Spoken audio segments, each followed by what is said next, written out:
seminar ishtirokchilari, bugun mana navbatdagi intervyudan tadbirkorlarga, seminar ishtirokchilariga ularga yig'ilishimizning asosiy sababi tadbirkorlar navbatdagi uchrashuv bo'lib o'tyapti. Shuning uchun yangiliklardan xabardor qilish maqsadida har yig'ilishimiz tashkil qilinadi.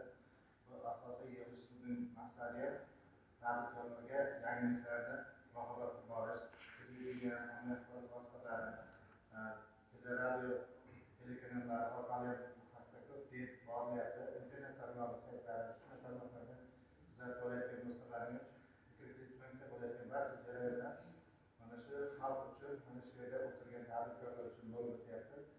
Bizlarda asosan bugungi kunda kreditlarning qancha turlari bor? Bilasizlar, kreditlar hozirgi kunda juda ommalashgan.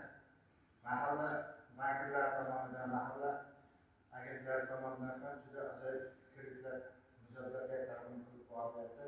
Bundan tashqari plastik kartalar yo'nalishi bo'yicha